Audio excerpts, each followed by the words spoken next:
शङ्करं शङ्कराचार्यं केशवं बादरायणं सूत्रभाष्यकृतो वन्दे भगवन्तो पुनः पुनः। पवनतनय संकटहरण मंगल मूर्तिरूप राम लखन सीता सहित हृदय बसो सुरभूप सियावर रामचंद्र की जय।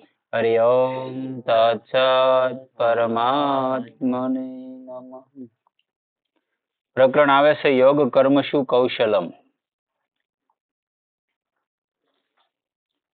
गीता समतामां ज साधननी पूर्णता माने छे अने जो समता आवी जाय तो सिद्ध पुरुषोना बधा लक्षणों आपोआप आवी जाय।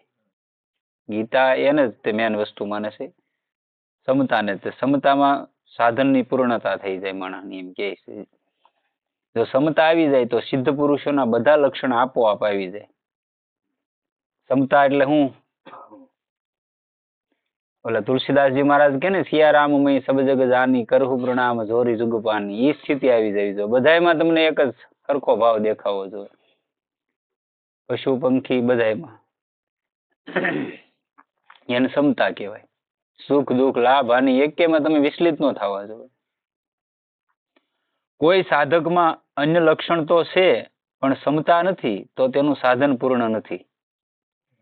એટલા માટે ગીતામાં જ્યાં જ્યાં સિદ્ધોના લક્ષણ આવ્યા છે ત્યાં ત્યાં સમતાની મુખ્યતા આવી છે।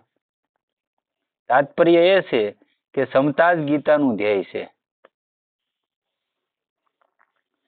ગીતાનો ઉપદેશ બીજા અધ્યાયના 11મા શ્લોકથી શરૂ થાય છે। ઉપદેશની શરૂઆતમાં જ ભગવાને 11મા શ્લોકથી 30મા શ્લોક સુધી શરીરી શરીર, સત અસત, નિત્ય અનિત્ય વિવેકનું વર્ણન કર્યું અને પછી 31મા થી 38મા શ્લોક સુધી ક્ષાત્ર ધર્મની દ્રષ્ટિએ યુદ્ધ કરવાની આવશ્યકતાનું વર્ણન કરીને 39મા શ્લોકમાં ભગવાને કહ્યું એશા તે વિહિતા સાંખ્ય બુદ્ધિ યોગે ત્વિમામ શૃણુ। 38મા શ્લોકમાં વર્ણવેલ સમતા પહેલા સાંખ્યયોગમાં કહેવાય ગઈ। હવે તું એને યોગના વિષયમાં સાંભળ। ગીતા એક એવો ગ્રંથ છે ભક્તિ, કર્મયોગ અને જ્ઞાન ત્રણેયનો સમાવેશ થઈ જાય। ત્રિવેણી સંગમ કહેવાય ગીતા એટલે। અને ગીતાની અંદર તમે કોઈ પણ પ્રશ્ન જીવનનો હોય ને, તમે ગમે ત્યાંથી ખોલો તમારા પ્રશ્નનો જવાબ તમને મળે। આપણી બુદ્ધિ એટલી તૈયાર થઈ જવી જોઈએ। ખાલી તમે વાંચો ને, ખાલી વાંચવા ખાतिर વાંચો। રોજનો એક નિયમ હોય કે રોજ એક અધ્યાયનો અડધા અધ્યાયનો હું પાઠ કરી રોજ વાંચી તોય તમારી બુદ્ધિ તીક્ષ્ણ થઈ જાય અને ઘણો બધો એવો ભગવાનની કૃપા તમારી માથે થઈ જાય। આજ આપણને શું થઈ ગયું ભાઈ, એ ક્યારે એવો ટાઈમ કાઢવો ઘડીક મોબાઈલ જોઈ લઈએ। આ મોટું આપણું નુકસાનનું સાધન હોય તો મોબાઈલ। અહીંયા પહેલી વાર બુદ્ધિ શબ્દનો પ્રયોગ થયો છે। આના પહેલા ક્યાંય બુદ્ધિ શબ્દ આવ્યો નથી। 39મા શ્લોકથી જે પ્રકરણ શરૂ થયું છે તેમાં સમતાને જ ક્યાંક બુદ્ધિ શબ્દથી, ક્યાંક યોગ શબ્દથી અને ક્યાંક બુદ્ધિ યોગ શબ્દથી કહેવામાં આવી છે। ભગવાન યોગની પરિભાષા બતાવે છે। હે ધનંજય, તું આસક્તિનો ત્યાગ કરીને સિદ્ધિ અસિદ્ધિમાં સમ થઈને યોગમાં સ્થિત થઈને કર્મો કર, કેમ કે સમતાને જ યોગ કહેવામાં આવ્યો છે। એક સાધનની પાછળ કેટલા બધા સાધનો આવી જાય, વિચારવા જેવો વિષય છે ને। ખાલી તમારે સ્થિતિ એકમાં કેળવવાની છે। એથી વિશેષ કે તમને એમ થાય કે ભાઈ વિવેક શું છે હકીકતમાં, તો શંકરાચાર્ય ભગવાનનું ભાષ્ય કરેલું વિવેક ચૂડામણી છે, ક્યારેક વાંચવું। વિવેક શું કહેવાય એમ। આપણે તો એક, હું એમ કહું ને તો એક તરણું આવે ને, તરણાવાય આપણે નથી જીવતા વિવેકથી। તૃણવત નથી જીવી શકતા। શંકરાચાર્ય ભગવાને એવો વિવેક કરેલો છે। જીવનો, પરમાત્મા સાથેનો વિવેક, બુદ્ધિનો, બધો નોખો નોખો ને ઘણો બધો વિષય આપેલો છે, ક્યારેક વાંચી લેવું। આના પછી 50મા શ્લોકમાં ભગવાન કહે છે બુદ્ધિ ક્ષમતાથી યુક્ત મનુષ્ય વર્તમાનમાં જ મુખ્ય અને પાપ બંનેથી, પુણ્ય અને પાપ બંનેથી રહિત નિર્લિપ્ત થઈ જાય છે। આથી જ યોગ ક્ષમતામાં જોડાઈ જાય, કેમ કે યોગમાં જ કર્મોમાં કુશળતા છે।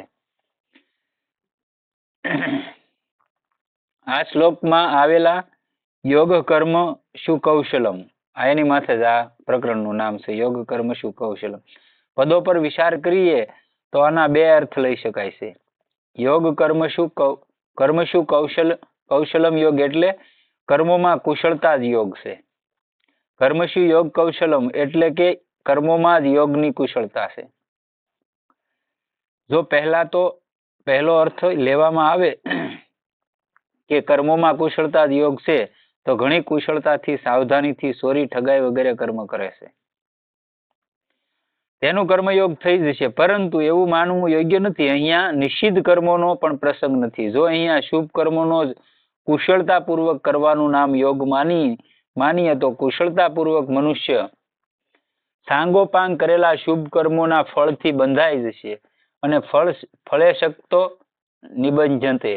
આથી તેની સ્થિતિ ક્ષમતામાં નહીં રહેશે અને તેના દુઃખોનો નાશ નહીં થશે. શાસ્ત્રમાં આવ્યું છે, કર્મણા બધ્યતે જંતુ. કર્મોથી મનુષ્ય બંધાઈ જાય છે. આથી જે કર્મ સ્વભાવથી જ મનુષ્યને બાંધવા વાળા છે તે જ મુક્તિ દેવા વાળા થઈ જાય છે. જન્મથી જે બાંધવા વાળા કર્મો છે એ જ મુક્તિ દેવા વાળા થઈ જાય છે. અને આપણે આ મનુષ્ય યોનિમાં આવ્યા, માણસનો અવતાર મળ્યો અને સ્વતંત્ર જીવન છે, આમાં નો વિચારીશું એમાં. પેલો તો આપણે જીવનનો આ જ પ્રશ્ન થાય ને, આમાં આપણે ન વિચાર્યું એટલે બીજા એકેમાં વિચારી શકવાના નથી. હું ઘણી વાર મેં વાત કરેલી કે ભાઈ એક પિતા હતો, એને એક સંતાન હતું, તો એને એક મોટો જબર મહેલ હતો, લાડ બધા કમરા વાળો. એના પિતાએ કીધું કે ભાઈ જા આટો માર, આ નવો હમણાં મકાન આપણે બનાવ્યું છે. એટલે એને આટો મારવા મોકલ્યો. હવે અંદર પ્રવેશ તો કરી ગયો, પછી બહાર ન નીકળવાનું. એના પિતા કહે જ્યાં તું અટવાનું ત્યાં મને હાથ કરજે. પહેલા તેને મહેનત કરી લીધી, બધા ઓરડા હતા ને એમાં 84 ઓરડા નોખા નોખા હતા, એમાં બધા આંટો મારી લીધો. એને એમ કે આમાંથી નીકળી જાવ, આમાંથી નીકળી જાવ. અંદર ગળતા ગળાઈ ગયું, પછી બહાર ન નીકળવાનું. એટલે છેલ્લે થાકી ગયો ત્યારે એના પિતાજીને હાથ કર્યો કે હવે તમે મને કાઢો, હું ન નીકળી શકતો. એના પિતા જોતા જ થા ક્યાંથી ક્યાં જાય. એમ આપણી માથે આપણો પિતા પરમાત્મા જોવે જ છે કે આને મેં આ બધી યોનીમાં ભટકીને આવ્યો છે અને આને મેં માણા બનાવીને મોકલ્યો છે, આ શું કરે છે એની બધું જાણ જ છે. તમે અંધારામ કરો ને અંજવાળામ ના આપતો ફળ, ઈ નો ફળતો હોય તો આપે ખરો. તમારે એકાંતમાં કરી નાખવાનું કોઈ કર્મ, એનું ફળ તમને અંજવાળામાં આપે. એનું નામ તો પરમાત્મા છે. તમે સાનું રાખીને રાખશો કોણ પાસે? એટલો બધો તમને સંકેત કરે છે. તમારું શરીર સારું હોય, તમે થોડાક ભક્તિભાવમાં હોય, કાંઈ પણ અધ્યાત્મનો સહારો હોય તો તમને બધી રીતની સ્વેચ્છા મળવા મળે પરમાત્માની કૃપાથી. પણ જો તમે એમાં ક્યાંય ધ્યાન ન દીધું, છેલ્લે વારો હું આવી તમે જોવો છો, એટલે સંકેત કરે છે પરમાત્મા. આમાં કોઈ દ્રશ્ય બતાવે છે કે હજી પાછો વળી જાય ને આ હાલત તારી થવાની. પણ આપણે પાછા ન પડીએ તો પછી બધું હાલ્યા કરે. આપણને કોઈ કીધું અહીંયા તમારે આવવાનું છે ને 5000 મળે એમ છે, આપણે આગળ ટાઈમ હોય કે ન હોય? આપણે અહીંયા કેમ અહીંયા કાંઈ ન મળે એમ ખબર હશે કે અહીંયા બેસવાનું છે આપણે સામે, આપણા ભાષણ કરે ને આપણે સાંભળવાનું છે, એટલે અહીંયા તરત કંટાળો આવે. હવે કે ના હોતો આપણી એટલી બુદ્ધિ આપણી ચતુર છે, આપણને થપાટ મારે પણ આપણે આંખ ઉઘડતી નથી. આજ ખરેખર કર્મોમાં કુશળતા છે. મુક્તિ યોગ ક્ષમતાથી થાય છે, કર્મોમાં કુશળતાથી નહીં. કર્મ ગમે તેટલા ઉત્તમ હોય તેમનો આરંભ થતા અંત હોય જ છે અને તેમના ફળનો પણ સંયોગ અને વિયોગ થાય છે. જેનો આરંભ અને અંત સંયોગ અને વિયોગ થાય છે તેના દ્વારા મુક્તિની પ્રાપ્તિ કેવી રીતે થશે? નાશવાનના દ્વારા અવિનાશીની પ્રાપ્તિ કેવી રીતે થશે? તેથી મહત્વ યોગનું છે, કર્મોનું નહીં. તમે કર્મ કરો એને યોગમાં પરિણિત કરી નાખો કે ભાઈ તમે જે કઈ કર્મ કર્યું પછી એ કર્મ તમે ભગવાનને અર્પણ કરી ગયો એટલે યોગ થઈ ગયો. શું થઈ ગયું? તમે આખો દિવસ મહેનત કરીને લાવ્યા, 300 લાવ્યા, 400 લાવ્યા કે 100 લાવ્યા, સાંજે તમે 2 મિનિટ પ્રાર્થના કરીને બેહીને પાસે કહો તો ખરા ત્યાં તો ઘણું આપ્યું, આ હું તને અર્પણ કરું છું, એ તમારો યોગ થઈ ગયો. પછી તમારી જવાબદારી કોની માથે આવી જાય? એની માથે આવી જાય. એટલે એને કીધેલું છે યોગક્ષેમ વહામ્યમ. પછી હું એના યોગનું વહન કરું એમ, પછી એને કઈ નથી કરવું પડતું. એટલે તમે એને તમારો જે કર્મ છે એને આપી ગયો એટલે યોગ બન્યો. યોગ બન્યો એટલે પછી ઘટે તમારા પારિવારિક પ્રશ્નોમાં કાંઈ પણ આમ તેમ થાય તો એનું વહન એને કરવું પડે. એ એનથી બંધાણેલો છે પરમાત્મા. નરસિંહ મહેતા આખો દી ભજન કરતો, પણ સાંજે થાકીને ઘરે આવીને બેહતો ને તો એનો આરાધ કરતો ને એને સમર્પણ કરતો. તો નરસિંહ મહેતાને બધા કામ ને બધો યોગક્ષેમનું વહન એનું નહોતું કર્યું. નરસિંહ મહેતાને ક્યાં આપડી જેમ ડુંગળી ખેંચવા દાડીએ જવું પડતું. જો ઉપરોક્ત અર્થ જ બરાબર માનવામાં આવે તો પણ કુશળતાની અંતર્ગત ક્ષમતા નિષ્કામ ભાવને લેવા પડશે. એટલે કે કર્મોમાં કુશળતા જ યોગ છે. તો કુશળતા શું છે? એના જવાબમાં આ જ કહેવું પડશે કે યોગ ક્ષમતા જ કુશળતા છે. અને ક્યારેય એવું નહીં માની લેવાનું કે ભાઈ જે મહાપુરુષો થઈ ગયા એ થઈ ગયા, એ પૂર્વનું ભજન કરેલું તો આપણે ન થઈએ કે ના ના, એવું જરાય નથી. તમે સ્વતંત્ર છો. જે યોનિમાં છો એ યોનિમાં તમે સ્વતંત્ર છો. જે કુળમાં તમે આવ્યા એ કુળમાં તમે સ્વતંત્ર છો. તમે ગમે એ સ્થિતિમાં હો તમે ભજન કરી શકો. નરસિંહ મહેતા હતા હાલો, એ તો કોઈ સિદ્ધ મહાપુરુષ પૂર્વ ન હતા, પણ તમે એ સ્થિતિ લાવી શકો. એવું નથી કે ન થાય એમ. મતલબ આપણી નબળાઈ હોય અને પ્રમાદ ને આળહ હોય આપણું કે આજ માળા ન કરવી કાલ કરશું, આજ થાકી ગયા છે. એટલે એક દી પીડ્યો, બે દી પીડ્યા, 3 દી પીડ્યા, પછી ધીમે ધીમે બંધ થઈ જાય. પણ રોજનું નક્કી જ હોય કે કદાચ તાવ આવી જાય કે ગમે એ સ્થિતિ થઈ જાય, મારે માળા કરવાની છે, આ મારું કર્મ છે, ના કર્યા વગર મારે હોવાનું નથી, આ ફાઇનલ હોય તો રોજ 21 માળા થાય જ તે. પણ આપણે ગેંગે ફેફે કરી નાખી, એમાં મારી જેવો કોક મળી ગયો હોય તો અડધી કલાક એને વાતો કરવામાં કાઢી નાખી, ફટાકા ઠોકવામાં. એટલે સમય વયો જાય ને પછી ઘરે જઈને એમ થાય હાલો નીંદર આવે, હોઈ જવું છે. અને તમને નીંદર ત્યારે જ આવે, મોબાઈલ જોવાનો હોય ત્યારે નીંદર ન આવે, એ તમને કહી દઉં. કોઈ એમ કીધું બેહો બેહો ભલા મળે સારું બોલું છે, પિક્ચર છે, કામ છે, તેમ છે, તો તમને નીંદર નહીં આવે. તો આપણે રાતના 12 વાગ્યા સુધી ફટાકા મારશું એટલે આપણે જામ્યું ઈ કે. અને આમાં તમને તરત માળા પકડો એટલે તરત બગાહા શરૂ થાય. થાય કે ન થાય? આ તમારું જે કરતા હશે ને ખબર છે, પ્રમાણ હશે એની આગળ બગાહા આવવા મળે. હા એમ. બગાહા કેટલા દી આવે? થોડાક દી જ આવે. કેમ કે આ મન છે તમારું એ હરાયું ઢોર છે ભાઈ, કોઈ જે ખીલે તો બંધાણું નથી. હવે તમે એને ખીલે બાંધો છો. તમે થોડાક દી એને છૂટું મૂકીને ભજન કરો, રામ રામ કે ઊંચા સ્વરથી કરો, એમ લાગે કે ભાઈ ઘરમાં અનુકૂળ નથી, ધાબા માથે વૈયા જાઓ, ત્યાં બેઠા બેઠા રામ રામ કરો, તમને સંભળાય એમ. કેટલીક ઘણી બહાર જવાનું, 15 દી 16 દી પછી ઓટોમેટિક ઠેકાણે આવશે. આ તો રોજનું છું હારું. પછી બગાહું નહીં આવે કે આંખમાં આહુડું નહીં આવે, કાંઈ નહીં આવે. નકર તમને નીંદર આવે, બગાહા આવવા મળે, દુખે શરીર, આવું બધું થવા મળે. પણ પછી કાંઈ નહીં થાય. પછી રોજનું મનને ખબર છે કે આ મારે કરવાનું છે. અહીંયા તમે રોજ આવો છો, તમને ખબર છે કે નહીં કે હાલો મારે કલાક સત્સંગમાં જવાનું છે. આ તમારું મન એટલું સમજી ગયું સત્સંગમાં જવા માટે કે ભાઈ રોજ જવાનું છે, એ જવાનું છે. હા, એટલું તમારું મન સમજ્યું કે ભાઈ ન્યા અમારે જવાનું છે, ન્યા જઈને શું કરીએ તમને ખબર હશે, એટલે અહીંયા તમારે આવવાનું છે ફાઇનલ. એટલું તમારું મન સમજ્યું. હજી માળામાં એટલું સમજાઈ ગયો એટલે કલ્યાણ છે. ક્યાંય કલ્યાણ ગોતવા ન જવાનું. એવી સ્થિતિમાં કર્મોમાં યોગ જ કુશળતા છે એવો સીધો અર્થ કેમ ન લેવામાં આવે? જ્યારે ઉપયુક્ત પદોમાં યોગ શબ્દ આવ્યો છે તો પછી કુશળતાનો અર્થ યોગ લેવાની જરૂરત નથી. કુંભના મેળામાં પૈસા વાળા તો ઘણા બધા છે, લાખો કરોડોના માલિક છે, પણ તમારા કાંઈ પૂર્વના થોડા ઘણા કર્મો, આ જન્મના થોડા ઘણા કર્મોનો ઉદય થાય ને ત્યારે જઈએ કે બાકી પૈસા હોય તો પૈસાથી ન જઈ શકતા. જઈ આવ્યા તો ઘણા લાખો કરોડો માણસો જઈ આવે, પણ એ જે સ્થિતિ જે સમયે એમાં તો અમુક જ પહોંચ્યા, કઈ બધાય ન પહોંચ્યા. કેમ કે 3 શાહી સ્નાન હતા, બાકીનું તો ત્યારે કલ્પવાસે પૂરો થઈ ગયો. અને આ છેલ્લું સ્નાન છે શિવરાત્રીનું, એ શાહી સ્નાનમાં આવતું નથી. શાહી સ્નાન હતા મકર સંક્રાંતિનું, મૌની અમાવસ્યાનું અને વસંત પંચમીનું. હવે તમે જાવી 12 મહિનામાં ગમે ત્યારે જાવ, બધું સરખું છે. તો ટ્રાફિક બાફિક વહી જાય નિરાતે. ઉનાળે ન જાય નિરાતે ભાઈ, ત્રિવેણી સંગમમાં અમામાં નાવા ન જાય. હારી એકાદી અમા પડતી હોય એમાં નક્કી કરાય ને. હા એમ. તેથી એનું એ ફળ છે. જો પ્રકરણ પર વિચાર કરીએ તો યોગ ક્ષમતાનું જ પ્રકરણ ચાલી રહ્યું છે, કર્મોની કુશળતાનું નહીં. ભગવાન સમત્વ યોગ ઉચ્ચતે કહીને યોગની વ્યાખ્યા પણ જણાવી શક્યા છે. આથી આ પ્રકરણમાં યોગ જ વિધેય છે, કર્મોમાં કુશળતા વિધેય નથી. યોગ જ કર્મોમાં કુશળતા છે. એટલે કે કર્મોને કરતા રહી હૃદયમાં સમતા રહે, રાગ દ્વેષ ન રહે, આ જ કર્મોમાં કુશળતા છે. એટલા માટે યોગ કર્મશુ કૌશલમ, આ યોગની પરિભાષા નથી પરંતુ યોગનો મહિમા છે. આ જ 50મા શ્લોકના પૂર્વાર્ધમાં ભગવાને કહ્યું છે કે સમતાથી યુક્ત મનુષ્ય પુણ્ય અને પાપ બંનેથી રહિત થઈ જાય છે.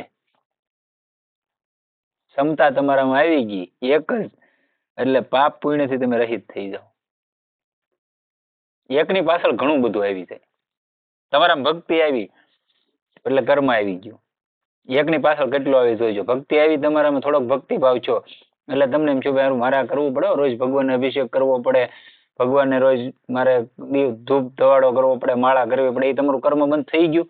એટલે ભક્તિથી ક્યાં આવ્યા? કર્મમાં આવ્યા, કર્મયોગમાં આવ્યા. ભક્તિ યોગથી કર્મયોગ, કર્મયોગ કરતા કરતા ભક્તિ એટલી બધી પ્રગાઢ થઈ ગઈ કે જ્ઞાન ઓટોમેટિક થઈ જાય, તમારે લાવવું ન પડે. એકની પાછળ બે ફ્રીમાં આવે. હાલો તો ખરા.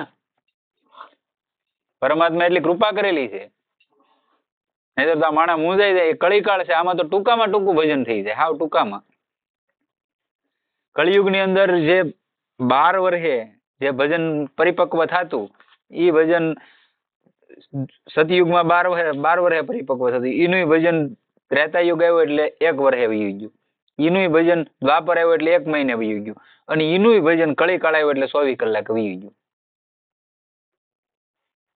24 કલાક કોઈ એક જ રૂમની અંદર બેહીન, એની એક વિધિ આવે, એ વિધિ પ્રમાણે બેહીન ભજન કરી લે એટલે જે 12 વર્ષનું ફળ હતું એ 24 કલાકમાં તમને મળે. લ્યો તો સારું ન કહેવાય? 1982 ની અંદર એક બેન ને મળેલા ભગવાન સીતારામજીના દર્શન છેલ્લા. મેં વાતે ઘણી વાર કરેલી છે. ગીતા પ્રેસમાં કલ્યાણ નામનો અંક આવે, એમાં આખો પ્રકરણ લખાણેલું છે. એ બેને વાત કરેલી છે. 24 કલાકની અંદર સ્થિતિ નથી તમારી તો તમે શું કરવાનું? કોઈ એવા ગુરુ નથી મળ્યા તો શું થવાનું? પછી બીજી તો આળસ તો આપણે પડી જ હોય. અડધી કલાક રામ રામ કરી કે એમ થોડા કઈ ભગવાન મળે તો હાલાલી કે બહાર જાવ ઉભો થઈને. ખોટા છે આ બધા. કે આપણે એવું ક્યારે નથી વિચારતા કોઈ માણસને આપણે અપશબ્દ કહી દીધો, 20 વર્ષ પછી મળે તો એને યાદ હોય, અને તોય આપણા ચહેરામાં સ્માઇલ ન કરે, તો ભગવાનનું નામ છે એનામાં 20 વર્ષ પછી અસર પડી છે અપશબ્દની. તો ભગવાનના નામનો અસર ન આપણે પડે ભાઈ? પણ આપણે અહીંયા ભરોસો નથી ને ઓલા પર ભરોસો છે. મેં તમને કીધું કે ભાઈ તમે કોઈ પણ એક સ્તોત્ર છે અથવા તો કોઈ પણ વસ્તુ, આ રામચરિત માનસને અમુક સોંપાયું છે, એના રોજ પાઠ કરો તમને ફાયદો થાય. સુંદરકાંડ વિભીષણ શરણાગતિનો પાઠ કરો તમને ફાયદો થાય. કે કોઈને સંતાનહીનતા હોય તો ગોપાલ સહસ્ત્ર નામનો પાઠ કરો તો ફાયદો થાય. એવી ઘણી બધી વાતો છે, બરોબર? તમને વાત કરી હોય ને આ બધા પ્રમાણો છે તો તમે એમાં નહીં માનો. પણ આગળ કોકે કીધું આમ કરો ને આ ડોક્ટરને બતાવો, તમે માનશો? માનશો કે નહીં માનો? કા ફલાણા કે ફલાણી જગ્યાએ ફલાણા ભુવા છે, કા ફલાણા કે બાપુ છે, તમારે સપટી ભભૂત આવે તરત સારું થઈ જાય. એવું ક્યાંય દુનિયામાં બન્યું નથી ભભૂતિ આપે ને સારું થઈ જાય. એ આખો અંધશ્રદ્ધાનો વિષય છે. હા, તમારી આગળ કોઈ વસ્તુ હોય, સિદ્ધિ હોય, આપણે એની ના નથી પાડતા. તો તમને સારું ન થઈ જાય કઈ, એ તમને સારું થાય તેને નુકસાની થઈ જાય. તમને ક્યાંથી સારું થાય? મેં તમને કોઈ પણ વસ્તુ કીધી કે આપી તો મારી નુકસાની થાય, તમને કેમ સારું થાય? હું એટલી બધી સિદ્ધત્વને પામી નથી ગયેલો તો તમને કેમ સારું થઈ જાય ભાઈ? પણ આમને માલે, બીજું કઈ છે નહીં.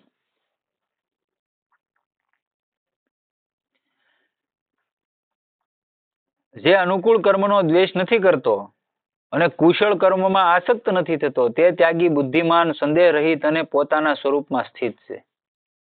અહીંયા અકુશળ કર્મની અંદર સકામ ભાવથી કરવામાં આવતા અને શાસ્ત્ર નિશ્ચિત કર્મ આવે છે, તથા કુશળ કર્મની અંદર નિષ્કામ ભાવથી કરવામાં આવતા શાસ્ત્ર દ્વારા નિશ્ચિત થયેલા કર્મ આવે છે. હવે અકુશળ અને કુશળ કર્મોનો તો આદિ અંત હોય છે, પણ યોગ ક્ષમતાનો આદિ અંત નથી હોતો. કુશળ કર્મ તમે કરતો એનો આદિ અંત થઈ જાય, પણ યોગ ક્ષમતાનો આદિ અંત નથી થતો. એ તો સદૈવ રહેવા વાળી છે. બક્સરમાં એક ખાખી બાબા કરીને થઈ ગયા, બિહારમાં આવ્યું બક્સર, ગયાજીની બાજુમાં. અને ઈ સમયમાં આપણે ભારત આઝાદ થવા માટે મહેનત કરતું હતું ગાંધીજીની બધા. ઈ સમાનાની વાત છે, આજથી 70 વર્ષ પહેલાની. એટલે કોઈ અંગ્રેજી પત્રકાર આવેલો અને એને કીધું કે ભાઈ ભારતમાં જે આ પુસ્તકોમાં અને ગ્રંથોમાં એમાં લખેલું છે કે ભારતમાં આવા આવા સિદ્ધિવાળા માણસો છે, તે એને બધે સાધુનું ફરતો ફરતો ફરતો ફરતો પત્રકારને શું હોય બધે એવું ગોતતો જ હોય, એટલે ફરતો ફરતો ઘણી જગ્યાએ ફેર્યો પણ એને કોઈ એવું મળ્યું નહીં. સિદ્ધિવાળા સાધુ હોય છે પણ ન દેખાડી હોય એવું હોય ને, એટલે એને એવું લખી નાખ્યું ભાઈ ભારતમાં જે ગ્રંથોમાં લખેલું છે એવું કાંઈ છે નહીં, આ બધું ખોટું છે એમ. એટલે એને કોઈએ કીધું કે ભાઈ તમારે એવું બધું જોવું હોય તો બક્સર વ્યાજ આવી કે ત્યાં ખાખી બાબા સરકાર છે, ઈ તમને મળે તો કામ થાય. એટલે આ ન્યાય આવ્યો ખાખી બાબા સરકાર પાસે. ન્યાય આવીને એને કીધું કે હું બસ આ લખું છું કે હું કે બસ ભારતમાં જે આ બધું લખેલું છે ગ્રંથોમાં, સિદ્ધિવાળા પાણી માથે હાલે ને આવા સંતોન, આવા આકાશમાં ઉડીએ કે આવા સંતોન, એ બધું ખોટું છે તદ્દન, કાંઈ છે નહીં એવું હાલ ભારતમાં. એટલે ખાખી બાબા સરકાર કે તારે જોવું તો ઈ જ નહીં કે બેસી જાય. બોલી કે હું કરી બતાવું. એ કે આ ગંગાજી ઉપર હાલ્યા જાવ, એ કે ઉભો રે હાલ્યો જાવ.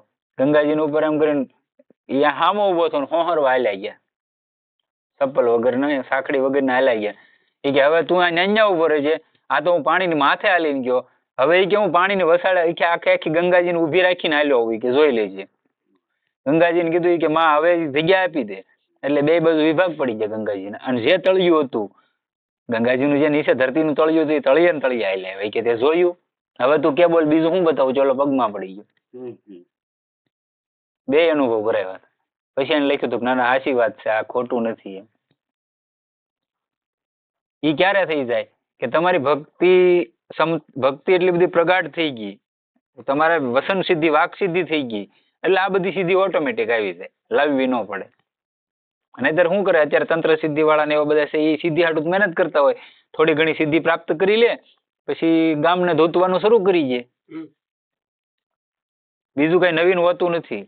એ એનું પોતાનું કલ્યાણ તો ન જ કરી શકે.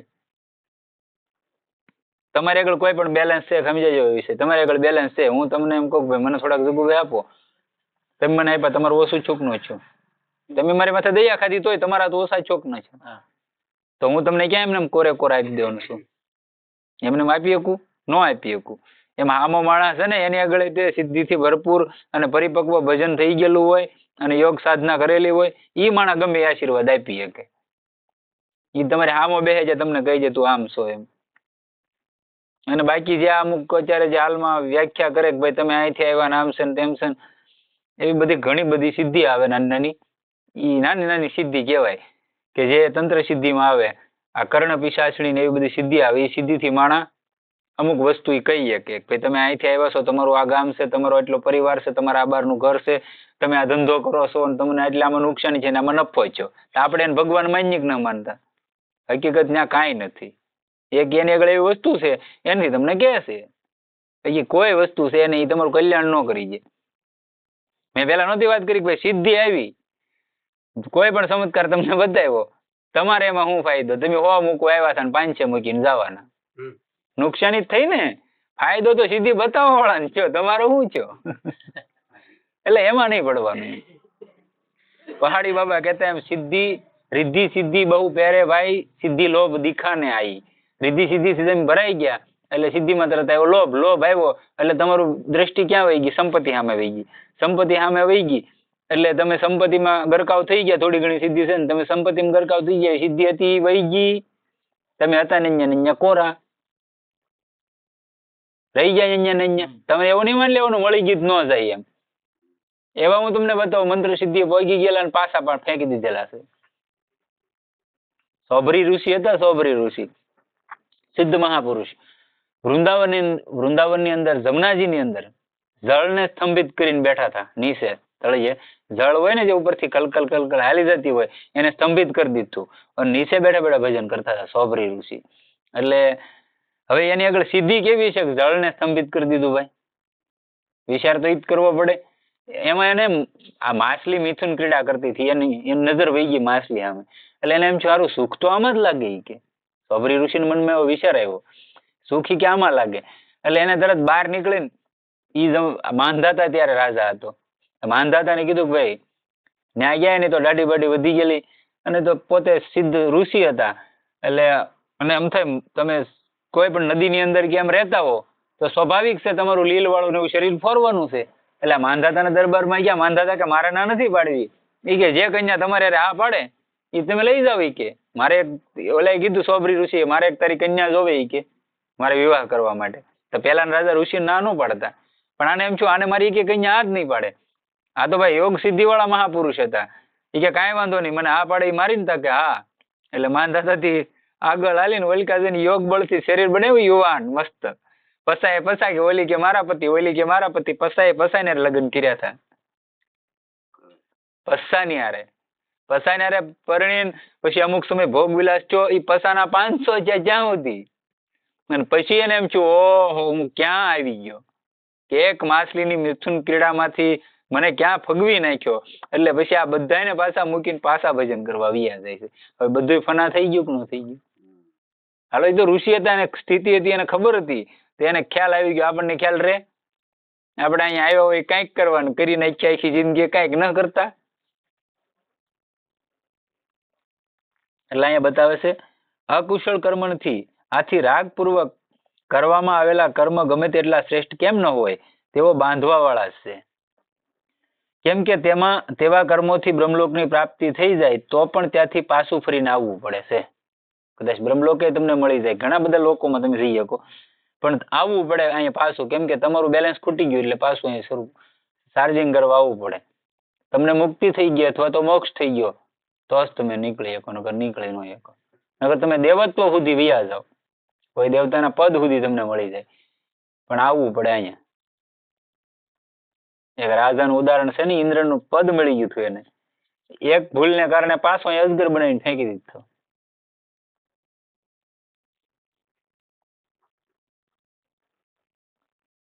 એટલા માટે જે નહુષ રાજા, જો નહુષને પદ મળ્યું હતું ઇન્દ્રનું પદ મળી ગયું એટલે ઇન્દ્રને એમ થાય, જે ઇન્દ્ર હતો એને કે હારો આ ઇન્દ્ર બની ગયો તો કેમ થાય, એમ તકલીફ તો થાય. એટલે એને વિચાર કર્યો કે આને થોડુંક અભિમાન તો હોય, નવો ઇન્દ્ર છેલ્લો, એટલે ઇન્દ્રાણી કીધું કે આવતા રહ્યો એને ક્યાં. ઇન્દ્રાણી કે હવે બરોબર છે કે ઠેકાણે આવતો જાય છે. ઇન્દ્રાણી કહે કે હું આવું જ ખરી, પણ સારે ઋષિ જે છે ને સનક સનંદન, એ ઋષિને પાલખીમાં તમે બેહીને આવો એના કાંધે તો હું આવું. ઈ કે વાંધો નહીં. તો ઓલા સીધા ઋષિને જ પડકારો માર્યો, આદેશ આપી દો હાલો તમારે જોડાવાનું છે પાલખીમાં અને મને લઈ જવાનું ઇન્દ્રાણી મેં લઈ કે. એટલે ઓલા સારે જોડાણા, આને કઈ કટુ વસનો કીધા નવું છે. એટલે ઓલા તો સનત કુમારો હતા, એ કે જા અજગર બની જા હારા પાપી કે. હવે ક્યાં ઇન્દ્ર ને ક્યાં અજગર નાખી દીધો હેઠો એક ભૂલને કારણે. એટલે આવું થાય ભાઈ, કદાચ મળી જાય ને તોય પેલા કેમ ભોગવવાનો વારો ન આવતો. એટલે કે છે મનુષ્ય અકુશળ કર્મોનો ત્યાગ દ્વેષપૂર્વક નથી કરતો અને કુશળ કર્મોનું આચરણ રાગપૂર્વક નથી કરતો, તે જ વાસ્તવમાં ત્યાગી અને બુદ્ધિમાન, સંદેહ રહિત અને પોતાના સ્વરૂપમાં સ્થિત છે. ઉપરોક્ત વિવેચનથી સિદ્ધ થયું કે યોગ કર્મ શું કૌશલમ પદોનો અર્થ કર્મોમાં કુશળતા જ યોગ છે એવું ન માનીને કર્મોમાં યોગ જ કુશળતા છે એવું જ માનવું જોઈએ. હવે યોગ શું છે એના પર વિચાર કરવામાં આવે છે. ગીતામાં યોગ શબ્દના 3 અર્થ છે. સમતા, જેમ કે સમત્વ યોગ ઉચ્ચતે, સામર્થ્ય, ઐશ્વર્ય અને પ્રભાવ, જેમ કે સમાધિ, અને જેમ કે જો કે ગીતામાં યોગનો અર્થ મુખ્યત્વે સમતા જ છે, તો પણ યોગ શબ્દની અંતર્ગત 3 અર્થ લેવા જોઈએ. પાતંજલિ યોગ દર્શનમાં ચિત્ત વૃત્તિના નિરોધને યોગ કહેવામાં આવ્યો છે. બધાએ નોખા જે ઋષિ મુનિએ જેવો અનુભવ કર્યો એવું કીધેલું છે. પાતંજલિમાં ચિત્ત નિરોધની વૃત્તિઓ છે એને યોગ કીધેલો છે, અને આનો આ યોગ પાછો સમતા ગીતામાં કીધેલો છે. બધે નોખું છે થોડું ઘણું આમ તેમ, પણ આવી જાય ઠેકાણે છેલ્લે જતા. આ યોગના પરિણામ સ્વરૂપ દ્રષ્ટાની સ્વરૂપમાં સ્થિતિ થઈ જાય. આ રીતે પાતંજલિ યોગ દર્શનમાં યોગનું જે પરિણામ બતાવવામાં આવ્યું છે તેને ગીતા યોગ કહે છે. આશય એ છે કે ગીતા ચિત્ત વૃત્તિઓથી બધી રીતે સંબંધ વિચ્છેદ પૂર્વક સ્વતઃ સિદ્ધ સ્વરૂપમાં સ્વાભાવિક સ્થિતિને યોગ કહે છે, અને આ ક્ષમતામાં સ્થિત થવાથી પછી કદી એનાથી વિયોગ એટલે કે વ્યુત્થાન નથી થતું, એટલા માટે એને નિત્ય યોગ કહે છે. ચિત્ત વૃત્તિઓનો નિરોધ થવાથી તો નિર્વિકલ્પ અવસ્થા થાય છે, પણ ક્ષમતામાં સ્વતઃ સિદ્ધ સ્થિતિનો અનુભવ થવાથી નિર્વિકલ્પ બોધ થાય છે. નિર્વિકલ્પ બોધ અવસ્થા નથી, બલકે બધી અવસ્થાઓથી અતીત તથા તેમના પ્રકાશક અને સંપૂર્ણ યોગ સાધનોનું ફળ છે. આ રીતે ગીતાનો યોગ પાતંજલ યોગ દર્શનના યોગથી ઘણો વિલક્ષણ છે. સદગુરુદેવ કી જય.